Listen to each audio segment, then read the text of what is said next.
श्री कृष्ण गोविंद हरे मुरारे, हे नाथ नारायण वासुदेवा। श्री कृष्ण गोविंद हरे मुरारे, हे नाथ नारायण वासुदेवा। श्री कृष्ण गोविंद हरे मुरारे, हे नाथ नारायण वासुदेवा।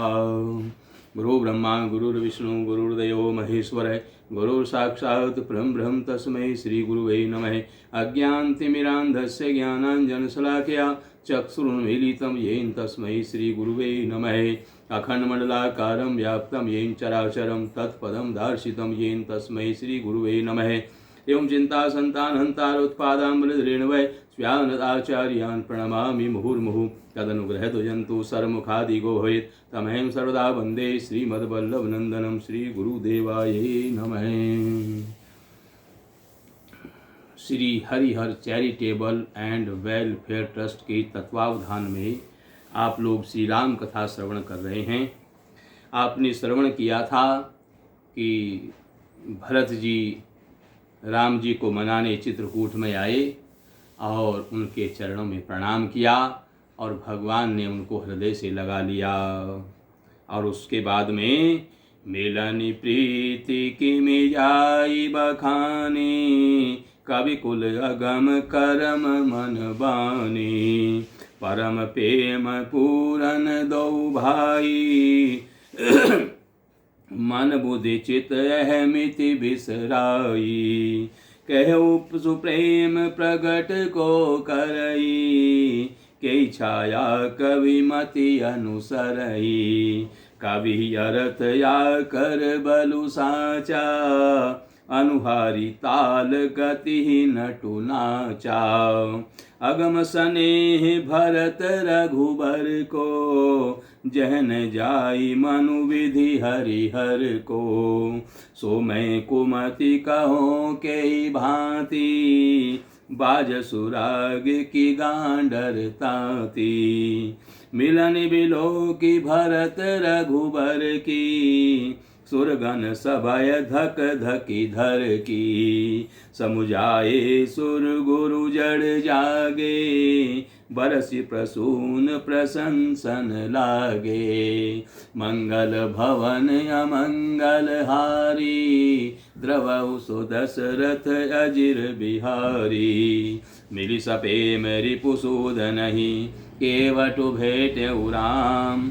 भूरि भाई भेटे भरत, लक्ष्मण करत प्रणाम। सियावर राम जय जय राम, मेरे प्रभु राम जय जय राम। मंगल भवन अमंगल हारी, द्रवौ सो दशरथ अजिर बिहारी। श्री राम जय राम, श्री राम जय जय राम।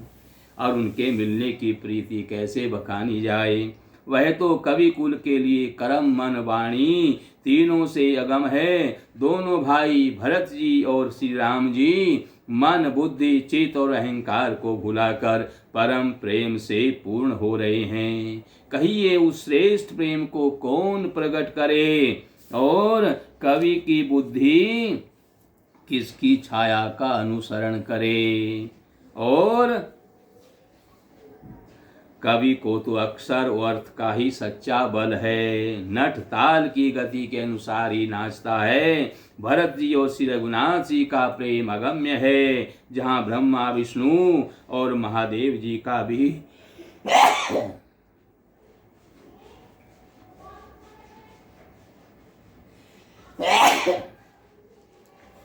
जहाँ ब्रह्मा विष्णु और महादेव जी का भी मन नहीं जा सकता। उस प्रेम को मैं कुबुद्धि किस प्रकार से कहूँ। भला गांडर की तात से भी कहीं सुंदर राग बज सकता है। तालाबों और झीलों में एक तरह की घास होती है जिसे गांडर कहते हैं।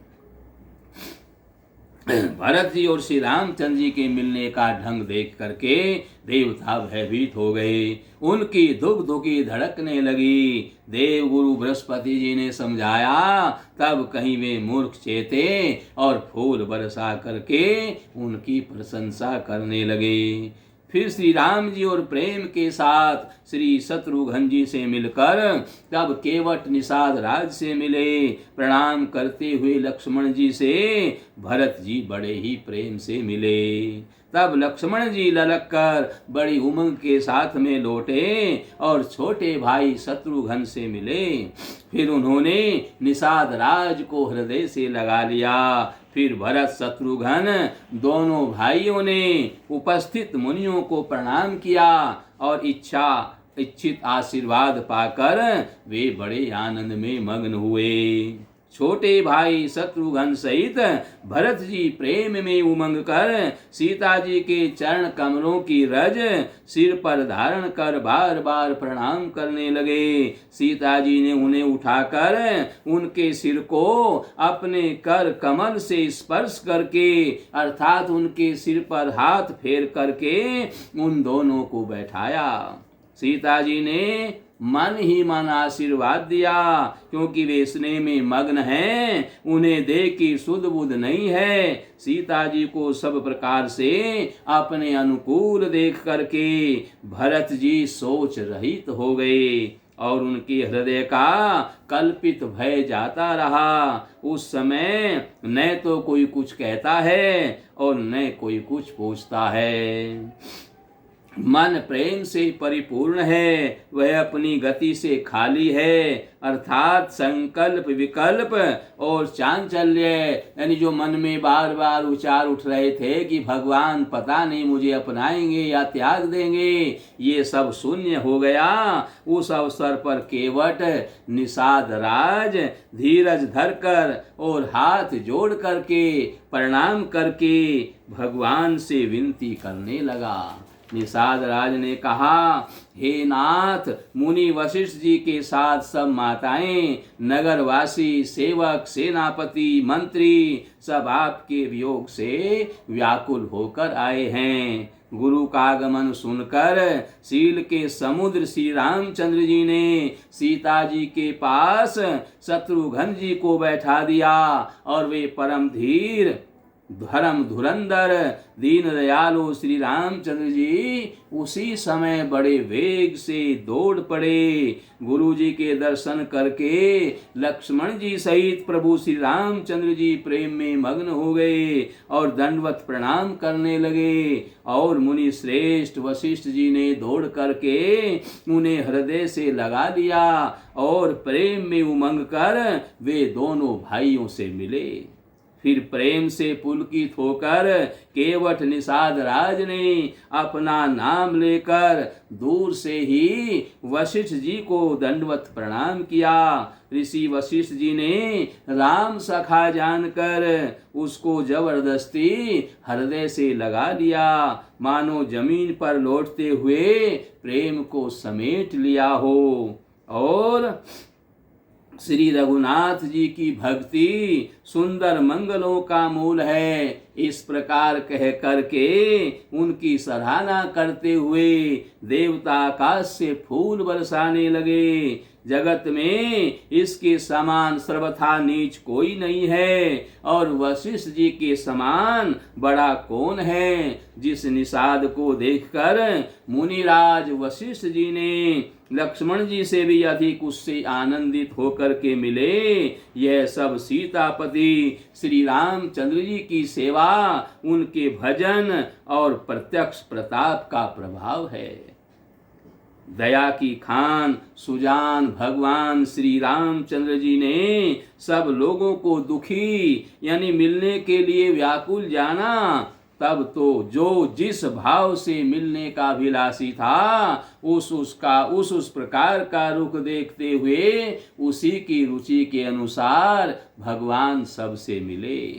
उन्होंने लक्ष्मण जी सहित पल भर में सब किसी से मिलकर उनके दुख और कठिन संताप को दूर कर दिया। श्री रामचंद्र जी के लिए यह कोई बड़ी बात नहीं है। जैसे करोड़ों घड़ों में एक ही सूर्य की अलग अलग छाया यानी उनके प्रतिबिंब एक साथ ही दिखते हैं। समस्त पूर्ववासी प्रेम में उमंग कर केवट से मिलकर उसके भाग्य की सराहना करने लगे। श्री रामचंद्र जी ने सब माताओं को दुखी देखा, मानो सुंदर लताओं की पंक्तियों को पाला मार गया हो। सबसे पहले राम जी कैकेयी से मिले और अपने सरल स्वभाव तथा भक्ति से उसकी बुद्धि को तर कर दिया। फिर चरणों में गिरकर काल कर्म और विधाता के सिर दोष मंड कर श्री रामचंद्र जी ने उनको सांत्वना दी। फिर श्री रघुनाथ जी सब माताओं से मिले, उन्होंने सबको समझा बुझा कर संतोष कराया और कि हे माता, जगत ईश्वर के अधीन है, किसी को भी दोष नहीं देना चाहिए। फिर दोनों भाइयों ने ब्राह्मणों की स्त्रियों सहित जो भरत जी के साथ में आई थी, गुरु जी की पत्नी अरुंधति के चरणों की वंदना करी और उन सबका गंगा जी तथा गौरी के समान सम्मान किया। वे सब आनंदित होकर कोमल वाणी से आशीर्वाद दे रही हैं। तब दोनों भाई पैर पकड़कर सुमित्रा जी की गोद में जा बैठे और मानो किसी अत्यंत दरिद्र को संपत्ति की भेंट हो गई हो। फिर दोनों भाई माता कौशल्या जी के चरणों में गिर पड़े। प्रेम के मारे उनके सारे अंग शिथिल हैं। बड़े स्नेह से माता ने उन्हें हृदय से लगा लिया और नेत्रों से बहे हुए प्रेम आंसुओं के जल से उन्हें नहला दिया। उस समय के हर्ष और विषाद को कवि कैसे कह सकता है, जैसे गूंगा स्वाद को कैसे बता सकता है। श्री रघुनाथ जी ने छोटे भाई लक्ष्मण जी सहित माता कौशल्या से मिलकर गुरुदेव से कहा कि आश्रम पर पधारिए। तदंतर मुनीश्वर वशिष्ठ जी की आज्ञा पाकर अयोध्यावासी सब लोग जल और थल का सुभीता देख देख करके उतर गए। ब्राह्मण, मंत्री, माताएं और गुरु आदि गिने चुने लोगों को साथ लिए हुए भरत जी, लक्ष्मण जी और श्री रघुनाथ जी पवित्र आश्रम को चले। सीता जी आकर मुनि श्रेष्ठ वशिष्ठ जी के चरणों लगी। उन्होंने मन मांगी और उचित आशीष पाई। फिर मुनियों की स्त्रियों सहित गुरु पत्नी अरुंधति से सीता जी मिली। उनका जितना प्रेम था वो कहा नहीं जा सकता।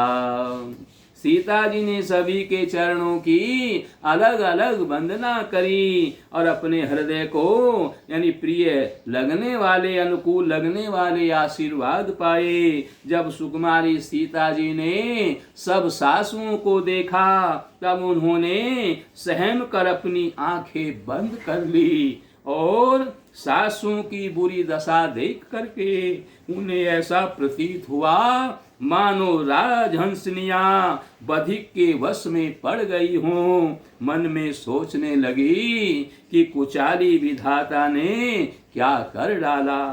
उन्होंने भी सीता जी को देख करके बहुत दुख पाया। सोचा जो कुछ देव सहावे वह सब सहना ही पड़ता है। तब जानकी जी हृदय में धीरज धरकर नील कमल के समान नेत्रों में जल भर करके सब सासुओं से जाकर के मिली। उस समय पृथ्वी पर करुणा छा गई थी, करुण रस छा गया था। सीता जी सबके पैरों लग लग कर अत्यंत प्रेम से मिल रही हैं और सब सासुएं स्नेहवश हृदय से आशीर्वाद दे रही हैं कि तुम सुहाग से भरी रहो अर्थात सौभाग्यवती रहो। सीता जी और सब रानियां स्नेह के मारे व्याकुल हैं। तब ज्ञानी गुरु ने सबको बैठ जाने के लिए कहा।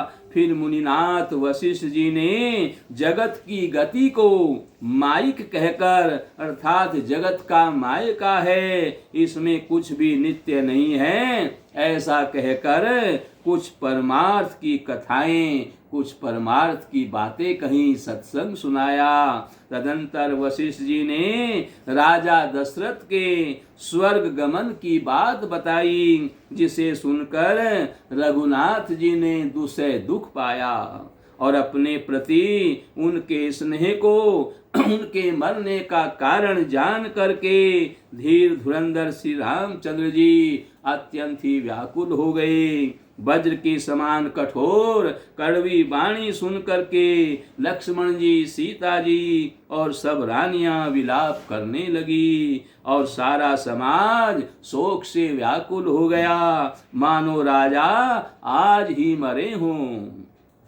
फिर मुनि श्रेष्ठ वशिष्ठ जी ने श्री रामचंद्र जी को समझाया। तब उन्होंने समाज सहित श्रेष्ठ नदी मंदाकिनी जी में स्नान किया।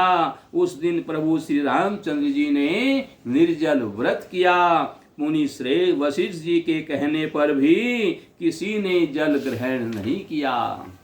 और दूसरे दिन सवेरा होने पर वशिष्ठ जी ने श्री रघुनाथ जी को जो जो आज्ञा दी, वह सब कार्य प्रभु श्री रामचंद्र जी ने श्रद्धा भक्ति सहित आदर के साथ किया। वेदों में जैसा कहा गया है उसी के अनुसार पिता की क्रिया करके पाप रूपी अंधकार के नष्ट करने वाले सूर्य रूप श्री रामचंद्र जी शुद्ध हुए। जिनका नाम पाप रूपी रुई के लिए अग्नि है, अर्थात तुरंत जला डालने वाला है, और जिनका स्मरण मात्र समस्त शुभ मंगलों का मूल है, वे नित्य शुद्ध बुद्ध भगवान श्री राम जी शुद्ध हुए। साधुओं की ऐसी सम्मति है कि उनका शुद्ध होना वैसे ही है जैसे तीर्थों के आह्वान से गंगा जी शुद्ध होती है।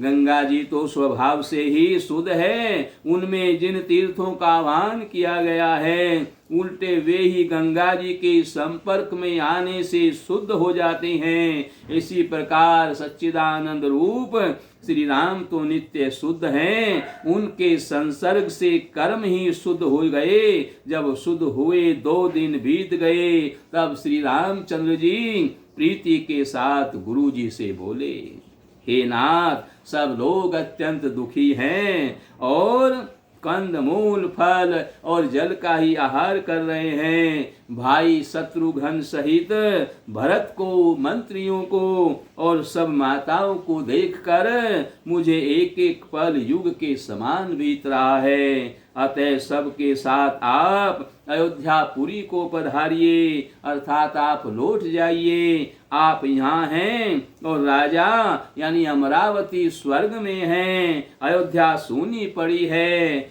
मैंने बहुत कह डाला, यह सब बड़ी ढिठाई की है। हे गोसाई, जैसा उचित हो वैसा ही कीजिए।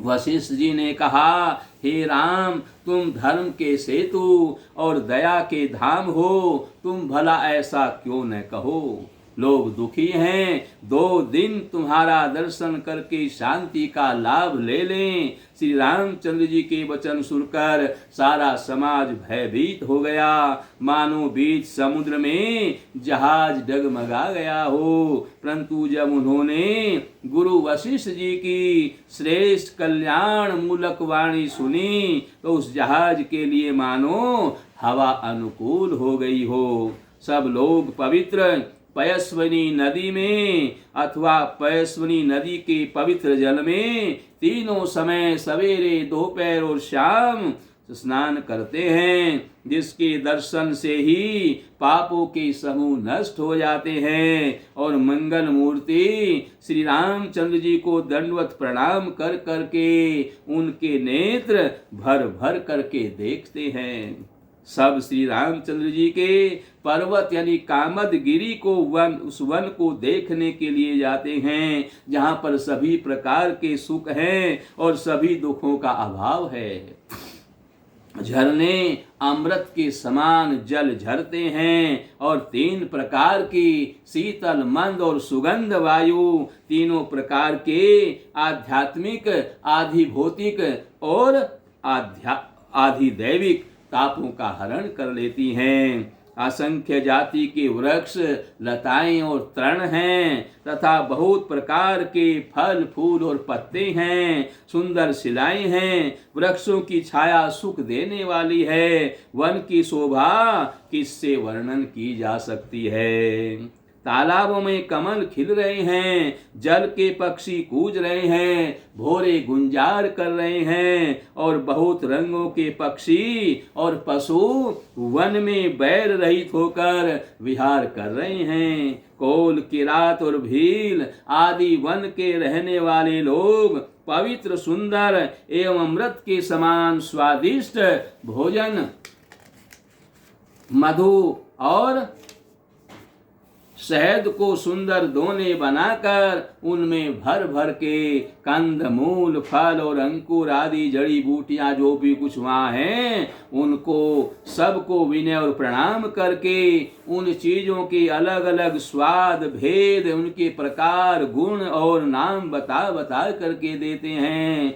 लोग उनका बहुत दाम देते हैं पर वे लेते नहीं हैं और लौटा देने में श्री राम जी की दुआई देते हैं। प्रेम में मग्न हुए वे कोमल वाणी से कहते हैं कि साधु लोग प्रेम को पहचान कर उसका सम्मान करते हैं, अर्थात आप साधु हैं। आप हमारे प्रेम को देखिए, दाम देकर या वस्तुएं लौटाकर हमारे प्रेम का तिरस्कार न करिए। आप तो पुण्यात्मा हैं, हम नीच निषाद हैं। श्री राम जी की कृपा से ही हमने आप लोगों के दर्शन पाए हैं। हम लोगों को आपके दर्शन बड़े ही दुर्लभ हैं। जैसे मरुभूमि के लिए गंगा जी की धारा दुर्लभ है। देखिए कृपालु श्री रामचंद्र जी ने निषाद पर कैसी कृपा की है। जैसे राजा हैं वैसा ही उनकी प्रजा का परिवार और उनके प्रजा वाले भी, उनका परिवार भी वैसा ही है। हृदय में आशा जानकर, संकोच छोड़कर और हमारा प्रेम देख करके कृपा कीजिए और हमको कृतार्थ करने के लिए ही फल, तृण और अंकुर ले लीजिए। आप प्रिय पाहुने वन में पधारे हैं और आपकी सेवा करने के योग हमारे भाग्य नहीं हैं। हे स्वामी, हम आपको क्या देंगे। भीलों की मित्रता तो बस ईंधन यानी लकड़ी और पत्तों तक ही होती है। हमारी तो यही बड़ी भारी सेवा है कि हम आपके कपड़े और बर्तन नहीं चुरा रहे हैं। हम लोग तो जड़ जीव हैं, जीवों की हिंसा करने वाले हैं, कुटिल, कुचाली, कुबुद्धि और कुजाती हैं। हमारे दिन रात पाप करते ही बीतते हैं, तो भी न तो हमारी कमर में कपड़ा है और न पेट ही भरता है। हम में स्वप्न में भी कभी धर्म बुद्धि नहीं आती है। यह सब तो श्री रघुनाथ जी के दर्शन का प्रभाव है। जब से प्रभु के चरण कमल देखे हैं तब से हमारे दुसे दुख और दोष मिट गए हैं। वनवासियों के वचन सुनकर अयोध्या के लोग प्रेम में भर गए और उनके भाग्य की सराहना करने लगे। सब उनके भाग्य की सराहना करने लगे और प्रेम के वचन सुनाने लगे। उन लोगों के बोलने और मिलने का ढंग तथा श्री सीताराम जी के चरणों में उनका प्रेम देख करके सब सुख पा रहे हैं। उन कोल भीलों की वाणी सुनकर सभी नर नारी अपने प्रेम का निरादर करते हैं, अपने प्रेम को धिक्कारते हैं। तुलसीदास जी कहते हैं कि यह रघुवंश शिरोमणि श्री रामचंद्र जी की ही कृपा है कि लोहा नौका को अपने ऊपर लेकर तैर गया।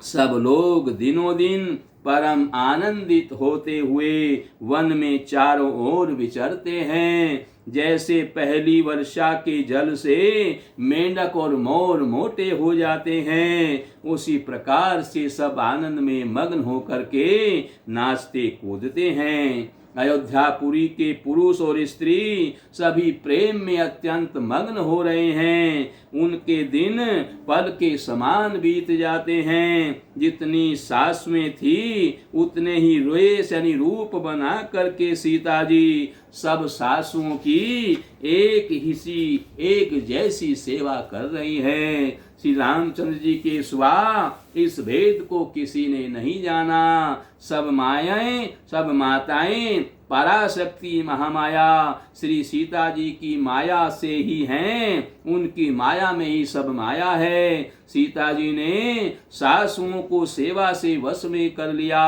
उन्होंने सुख पाकर सीख और आशीर्वाद दिए। सीता जी समेत दोनों भाइयों श्री राम लक्ष्मण को सरल स्वभाव देख करके कुटिल रानी कैकेयी भर पेट पछताई और वह पृथ्वी तथा यमराज से याचना करती है, किंतु धरती बीच फटकर समा जाने के लिए रास्ता नहीं देती है और विधाता मौत नहीं देता है। लोक और वेद में प्रसिद्ध है। कवि ज्ञानी भी कहते हैं कि जो श्री रामचंद्र जी से विमुख है उन्हें नरक में भी ठोर नहीं मिलती है। सबके मन में यह संदेह हो रहा था कि हे विधाता, श्री रामचंद्र जी का अयोध्या जाना होगा या नहीं होगा। भरत जी को न तो रात को नींद आती है और न दिन में भूख ही लगती है। वे पवित्र सोच में ऐसे विकल हैं जैसे नीचे यानी तल के कीचड़ में डूबी हुई मछली को जल की कमी से व्याकुलता होती है। भरत जी सोचते हैं कि माता के मिस से काल ने कुचाल की है। जैसे धान के पकते समय इति का भय उपस्थित हो जाता है। अब श्री रामचंद्र जी का राज्याभिषेक किस प्रकार हो, मुझे तो एक भी उपाय नहीं सूझ पड़ता है। गुरु जी की आज्ञा मानकर तो श्री राम जी अवश्य ही अयोध्या को लौट जाएंगे, परंतु मुनि वशिष्ठ जी तो श्री रामचंद्र जी की रुचि जानकर ही कुछ कहेंगे। अर्थात वे श्री राम जी की रुचि देखे बिना, उनकी रुचि को जाने बिना कुछ नहीं कहेंगे। माता कौशल्या जी के कहने से भी श्री रघुनाथ जी लौट सकते हैं, पर भला श्री राम जी को जन्म देने वाली माता क्या कभी हट करेगी। मुझ सेवक की तो बात ही कितनी है, उसमें भी मेरा समय खराब चल रहा है। मेरे दिन अच्छे नहीं हैं और विधाता प्रतिकूल है। यदि मैं हट करता हूँ तो यह घोर कुकर्म होगा, घोर अधर्म होगा, क्योंकि सेवक का धर्म शिव जी के पर्वत के कैलाश से भी भारी यानी निभाने में कठिन होता है। एक भी युक्ति भरत जी के मन में नहीं ठहरी। सोचते ही सोचते रात बीत गई। भरत जी प्रातः काल स्नान करके और प्रभु श्री रामचंद्र जी को सिर नवाकर बैठे ही थे कि ऋषि वशिष्ठ जी ने उनको बुला भेजा। भरत जी गुरु के चरण कमलों में प्रणाम करके आज्ञा पा करके बैठ गए। उसी समय ब्राह्मण, महाजन, मंत्री आदि सभी सभासद आकर के बैठ गए। श्रेष्ठ मुनि वशिष्ठ जी समयोचित वचन कहने लगे। हे सभासदों, हे सुजान भरत, सुनो। सूर्य कुल के सूर्य महाराज श्री रामचंद्र जी धर्म धुरंधर और स्वतंत्र भगवान हैं। वे सत्य प्रतीक हैं और वेद की मर्यादा के रक्षक हैं। श्री राम जी का अवतार ही जगत के कल्याण के लिए हुआ है। वे गुरु, पिता और माता के वचनों के अनुसार चलने वाले हैं, दुष्टों के दल का नाश करने वाले हैं और देवताओं के हितकारी हैं। नीति, प्रेम, परमार्थ और स्वार्थ को श्री राम जी के समान यथार्थ यानी तत्व से कोई नहीं जानता। ब्रह्मा, विष्णु, महादेव, चंद्रमा, सूर्य, दिक्पाल, माया, जीव, सभी कर्म और काल, शेष जी और पृथ्वी एवं पाताल के अन्यान्य राजा आदि जहाँ तक प्रभुता है और योग की सिद्धियां जो वेद और शास्त्रों में गाई गई हैं, हृदय में अच्छी तरह विचार कर देखो तो यह स्पष्ट दिखाई देगा कि श्री रामचंद्र जी की आज्ञा इन सभी के सिर पर है। अर्थात श्री राम जी ही सबके एकमात्र महान ईश्वर हैं। अतएव श्री राम जी की आज्ञा और रुख रखने में ही सबका हित होगा। इस तत्व और रहस्य को समझकर अब तुम सयाने लोग जो सबको सम्मत हो मिल करके वही करो। श्री राम जी का राज्याभिषेक सबके लिए सुखदायक है। मंगल और आनंद का मूल यही एक मार्ग है। अब श्री रघुनाथ जी अयोध्या किस प्रकार चलें, विचार कर कहो, वही उपाय किया जाए। मुनि श्रेष्ठ वशिष्ठ जी की नीति परमार्थ और स्वार्थ यानी लौकिक हित में सनी हुई वाणी सबने आदर पूर्वक सुनी, पर किसी को कोई उत्तर नहीं आता। सब लोग भोले यानी विचार शक्ति से रहित हो गए। तब भरत ने सिर नवा करके हाथ जोड़े। मुनि श्रेष्ठ और कहा, भरत जी ने कहा, सूर्य वंश में एक से एक अधिक बड़े बहुत से राजा हो गए हैं। सभी के जन्म के कारण माता पिता होते हैं और शुभ अशुभ कर्मों का फल विधाता देते हैं। आपकी आशीष ही एक ऐसी है जो दुखों का दमन करके समस्त कल्याण को सज देती है। यह जगत जानता है, हे स्वामी आप वही हैं जिन्होंने विधाता की गति विधान को भी रोक दिया। आपने जो टेक दी, जो निश्चय कर दिया, उसे कौन टाल सकता है। अब आप मुझसे उपाय पूछते हैं, यह सब मेरा अभाग्य है। भरत जी के प्रेममय वचनों को सुनकर गुरु जी के हृदय में बड़ा भारी प्रेम उमड़ आया और वे बोले, हे तात बात सत्य है, पर है श्री राम जी की कृपा से ही राम विमुख को तो स्वप्न में भी सिद्धि नहीं मिलती। हे तात, मैं एक बात कहने से सकुचाता हूँ। बुद्धिमान लोग सर्वस्व जाता देखकर आधे की रक्षा के लिए आधा छोड़ दिया करते हैं। अतः तुम दोनों भाई भरत शत्रुघ्न वन को जाओ और लक्ष्मण सीता और श्री रामचंद्र जी को लौटा दिया जाए। ये सुंदर वचन सुनकर दोनों भाई बड़े हर्षित हुए। भरत और शत्रुघ्न बड़े हर्षित हो गए। उनके सारे अंग परमानंद से परिपूर्ण हो गए। उनके मन प्रसन्न हो गए। शरीर में तेज शोभायमान हो गया, मानो राजा दशरथ ही उठ बैठे हों और श्री रामचंद्र जी राजा हो गए हों।